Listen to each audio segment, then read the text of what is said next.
Arunachal Pradesh Atma Staff Association staged a dharna in front of Directorate of Agriculture Naharlagan, demanding immediate release of 11 months pending salaries of Atma staff, permanent solution for irregular disbursement of staff honorarium, and payment of 10% annual increment in emolument of functionaries as per the Atma Guidelines 2018. The 6-hour-long dharna was called off after assurance was given to fulfill the demands within 1 month. Here's a report. हमारी मांगे पूरी करो हमारी मांगे पूरी करो हमारी मांगे पूरी करो We want justice. A peaceful dharna was observed here at the Agricultural Directorate campus by the Arunachal Pradesh Atma Staff Association with more than 150 employees from across the state demanding for the release of 11 months of pending salaries. नमस्कार, मेरा नाम मातो हाली है और मैं इस संघ अरुणाचल प्रदेश आत्मा स्टाफ एसोसिएशन का जनरल सेक्रेटरी है। और बेसिकली आज जो यहाँ पे धरना जो हो रहा है हमारे हिसाब से होना तो नहीं चाहिए, लेकिन और हम भी बिल्कुल कतई नहीं चाहते कि ये धरना हो, क्योंकि हम भी चाहते हैं कि हमारा गवर्नमेंट जो है स्मूथ वे में अपना काम करे। लेकिन हमारा गवर्नमेंट का जो हरकत है वो हरकत की वजह से हम लोग को मजबूरन यहाँ पर आना पड़ा है। हम लोग यहाँ पे आके धरना करना पड़ रहा है, क्योंकि हमारा 11 मंथ्स का सैलरी जो है अभी तक हम लोग का हक है जो अभी तक हम तक पहुँचा नहीं है। इसीलिए हम लोग को ये आज करना पड़ा है, बिकॉज इनजस्टिस तो हो रहा है गवर्नमेंट का थ्रू से। इनजस्टिस हम सब को हो रहा है, उसका प्रॉब्लम्स को हम सब जो है फेस कर रहा है। यहाँ में आप देख सकता है ये जो पीछे में जो बैठा हुआ है जितना भी है अरुणाचल प्रदेश हर डिस्ट्रिक्ट से आया है, और ये जितने भी लोग हैं they are well qualified and deserve people of this state. वो उनका इस जॉब पे आना और पूरा मेहनत उनका एजुकेशन लाइफ में उन्होंने किया है। यहाँ पे जितने भी है सब they have done there masters in agriculture, horticulture, fisheries, forestry and computer application. ये सब करने के बाद उन्होंने ये जॉब में आया, लेकिन आने के बावजूद उन्होंने क्या मिला? कुछ नहीं। गवर्नमेंट की तरफ से एक टॉर्चर मिला है। हम लोग का एक्सपेक्टेशन दिया है। गवर्नमेंट पता नहीं क्या पॉलिसी कर, हमको पता नहीं है। वो उनका पॉलिसी तो एक है कि एक डिपार्टमेंट जो है कि रेगुलर का होता है, एक दूसरा जो होता है कंट्रेक्चुअल का होता है। तो रेगुलर वाला का पास तो already they have handsome salary and as well as regular disbursement of salary is there. But for us what is there? We have very poor salary, but we don't have a complaint regarding that one. But we are having a very big problem. What is that? Is we are not getting our salary in regular basis every month. We are getting our salary after 7 months, after 8 months, after 10 months, or now right now we haven't got our salary. It's 12 months has been completed.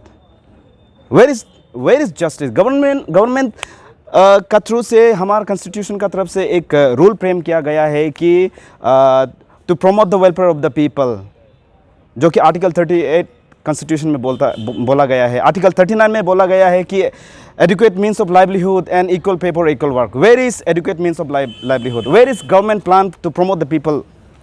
हम लोग यहाँ पे हमारे जितना यहाँ पर staff बैठा है वो लोग they have family to feed. उनके पास उनका चिल्ड्रंस है, उनको फीड करना है। लेकिन गवर्नमेंट ने एक एक्सपेक्टेशन दिया है कि yes you are now employed and we are promising you with a salary. Where is salary? वो एक्सपेक्टेशन जो है हम लोग को किल कर रहा है। अगर हम लोग को नौकरी नहीं होता, we will not have any expectation, तो हम लोग के पास इतना ये नहीं होता। सो ज़्यादा तो बात नहीं करना, ये मेरा ग्रीवेंसेस है। रिक्वेस्ट करना चाहता है आपका चैनल के माध्यम से जितने भी अरुणाचल के दर्शक जो देख रहा है, हमारे साथ बिल्कुल इनजस्टिस हो रहा है। मैं रिक्वेस्ट करना चाहूँगा concern authority, chief minister sir से लेके जितने भी फाइनेंस मिनिस्टर, एग्रीकल्चर मिनिस्टर, सभी से मैं निवेदन करना चाहूँगा, प्लीज़ अरुणाचल प्रदेश आत्मा स्टाफ जितने भी है उन पर आप लोग दया मत कीजिए। आपका सहानुभूति, सिंपैथी हमें कोई ज़रूरत नहीं है। बस हमारा जो राइट्स है, हमारा जो हक है, आप हमें दें। Thank you. कुछ मिनट्स पहले आप लोग ने डायरेक्टर और डिप्यूटी डायरेक्टर से मुलाकात किया है, तो क्या नतीजा निकला है उनका? डिप्यूटी डायरेक्टर से अब कुछ देर पहले हम लोग का तरफ से मीटिंग हुआ है। डायरेक्टर सर से हम लोग मीटिंग हुआ है। तो मीटिंग होने के बाद हमने हमारा जो चार्टर्स ऑफ डिमांड्स है जो कि 11 मंथ्स पेंडिंग सैलरीज़ है, और इसके साथ जो रेगुलर डिसबर्समेंट है वो सबको हम दिया है। तो उन्होंने एश्योरेंस दिया है कि उनका तरफ से प्रोजेक्ट किया जाएगा वहाँ पे सेक्रेटरीट, क्योंकि ये जो प्रॉब्लम जो है डिपार्टमेंट से बेसिकली नहीं है। प्रॉब्लम का जड़ जो है फाइनेंस डिपार्टमेंट और प्लानिंग डिपार्टमेंट जो कि सेक्रेटरीट ईटानगर पर है, वहाँ से प्रॉब्लम क्रिएट होके हम पर असर पड़ रहा है। तो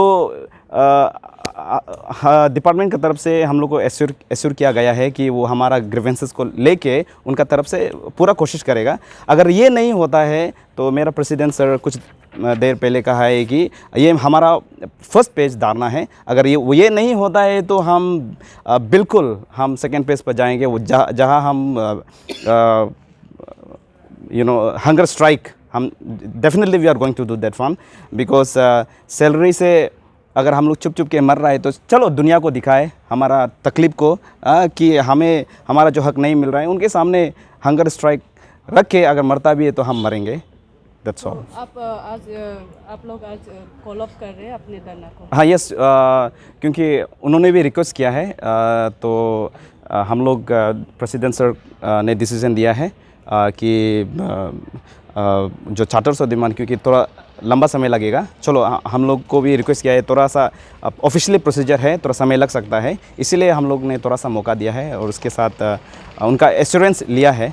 तो देखता है आने वाला दिन में क्या होता है। We are waiting for that one and we are hoping कि वो ज़रूर हमारे आवाज़ को सुनेंगे, हमारे बात को सुनेंगे, और गवर्नमेंट ऑफ अरुणाचल प्रदेश ज़रूर हमें ध्यान देंगे। हम यही आशा के साथ हम इस धरना को आज कॉल ऑफ किया है। डिपार्टमेंट का कहना था कि वो लोग को पहले से पता था आप लोग का ये problem, so do you still think कि ये आप लोग का जो प्रॉब्लम्स है वो सॉल्व हो पाएगा? डिपार्टमेंट का कहना, हाँ, ये प्रॉब्लम जो पहले से चल रहा है since ATMA in overall India it has established on 2005 and in Arunachal Pradesh it has started on 2010। So normally 2012 से बहुत effectively ATMA functionaries are going on in Arunachal Pradesh and lot of productivity is happening. But जो salaries का जो problems है वो exchequer का through से आता है, जिसमें 10% जो है हमारा अरुणाचल का होता है और 90% जो सेंट्रल का होता है। तो उसमें डिपार्टमेंटली वहाँ प्लानिंग, बजट, फाइनेंस ये सब में जाना पड़ता है। उनका पता नहीं वहाँ पे क्यों ले जाता है, वो उनका अपना मामला है। हम लोग का तो हमें बस हमारा सैलरी मिलना चाहिए, लेकिन हमको लगता है कि ये प्रॉब्लम चलते रहेगा जैसा लगता है। इसीलिए हम लोग ये धारणा किया है कि this kind of problem should stop. Problem को अगर आप सलूशन नहीं देता है, प्रॉब्लम को आप ऐसा ही रखते रहने से कभी ठीक होने वाला, समाज में ये सब चीज़ को बढ़ावा नहीं देना। एवरीथिंग हैज़ अ सोल्यूशन, हर चीज़ का सोल्यूशन है। तो इसीलिए आज हम लोग का एक रिक्वेस्ट है कि आप लोग जैसे भी करके सोल्यूशन निकालें, और ये जो प्रॉब्लम्स जो हो रहा है कि हर every 6 month, every after 12 months जो सैलरी जो मिल रहा है उस चीज़ को हटाएं, और नॉर्मल वे में हम लोग का एवरी मंथ सैलरी देने से ठीक है। यही हम लोग का डिमांड है। धरना हमारा डायरेक्टरेट का अपने जो ये धरना कर रहा है उन लोग का मेनली 3 इशूज़ था। एक वो लोग का एक था कि रेगुलर मंथली सैलरी नहीं मिल रहा, दूसरा है ये कि उन लोग का सैलरी में 10% इंक्रीमेंट चाहिए। देन थर्ड था जो थर्ड पॉइंट उन लोग का, और मेन इशू ये 2 ही है। थर्ड पॉइंट एक्चुअली ये तो इशू है ही नहीं बोलने से, वो तो प्रोजेक्ट में डायरेक्टली रिलेटेड है। तो हम लोग डिपार्टमेंट का लेवल से, क्योंकि जितना भी ये डिपार्टमेंट का हाथ में नहीं है, ये तो government of India and state government का दोनों, इससे ये तो सेंट्रल स्पॉन्सर्ड स्कीम है। इसमें तो स्टेट गवर्नमेंट 10% बियर करना पड़ता है और सेंटर 90% बियर करना पड़ता है। तो हम लोग का लेवल में तो हम लोग तो डायरेक्टर लेवल में तो कोई भी चीज़ हम लोग पेंडिंग नहीं रखता, ये तो गवर्नमेंट लेवल में डिसीजन लेना पड़ता है। तो हम लोग का डिमांड को हम लोग वही एश्योरेंस दिया है कि हम लोग डायरेक्टर लेवल से हम लोग कोई भी लेकुना नहीं चलेगा। हम लोग का हेल्प करने के लिए एप्रोप्रिएट अथॉरिटी का साथ हम लोग रिक्वायर्ड नेसेसरी एक्शन हम लोग का लेवल से जो इनिशिएट करना है हम लोग कर देगा बोल के हम लोग एश्योरेंस दे के उन लोग को भी हम अपील कर रहे हैं कि वो धरना को कॉल अप करें। सर कब तक हो जाएगा ये? फिर नहीं, हम लोग तो ये कोशिश कर रहा है, क्योंकि ये सैलरी पर्सन तो ये विदिन 10-15 डेज के अंदर में हो जाएगा। सैलरी वो लोग का 11 मंथ्स का सैलरी डिमांड पेंडिंग था, तो विदिन दिस जनवरी, विदिन 20 जनवरी में हो जाना चाहिए। मैं नामसाई डिस्ट्रिक्ट से हूँ। बीटीएम हूँ। तो मेरे परिवार में हम 3 लोग हैं, मेरे 2 बच्चे हैं और मैं। तो कमाने वाला भी हम ही हैं। तो इसी वजह से ये प्रॉब्लम हम लोग फेस कर रहे हैं कि आज हम लोग धरना कर रहे हैं कि सैलरी सही वक्त पे नहीं मिल रहा है हम लोग को। तो सिंगल मॉम होके ये घर चलाना तो मेरे लिए भी बहुत तकलीफ़ है। तो हम यही चाहते हैं कि हम लोग का जो भी डिमांड है पूरा कर दे हमारे जो स्टेट गवर्नमेंट है। तो यही है मेरा। क्या क्या प्रॉब्लम्स फेस करना पड़ा है क्योंकि 11 मंथ्स का सैलरी हाँ। आपको नहीं मिला था? तो क्योंकि हम लोग को सैलरी सही वक्त पे नहीं मिलने की वजह से मेरे बच्चों का एजुकेशन में प्रॉब्लम आया है फर्स्ट। और इसी वजह से उन लोग का जो ज़रूरत नीड्स है, जैसे अभी हो सकता है कोरोना के टाइम में हम लोग को स्कूल तो नहीं हुआ रेगुलर, लेकिन उसके बावजूद भी हम लोग को उनके लिए स्कूल का जो जितना भी ज़रूरत है, जैसे यूनिफॉर्म है, बुक्स है, ये सब तो हम लोग तो ख़रीदना पड़ा। तो ये सभी है जो उनका ऑनलाइन क्लास होने से भी ये सब हम लोग जब ऑनलाइन क्लास होता है तो उनको टोटली यूनिफॉर्म में वो लोग डिमांड करता है ना स्कूल वाले। तो ये सब में हम लोग को ज़रूरत को पूरा करने में प्रॉब्लम आया। और फ़ीस वगैरह, तो फ़ीस भी हम लोग रेगुलरली देता रहा हर महीना, तो इसमें भी प्रॉब्लम आया।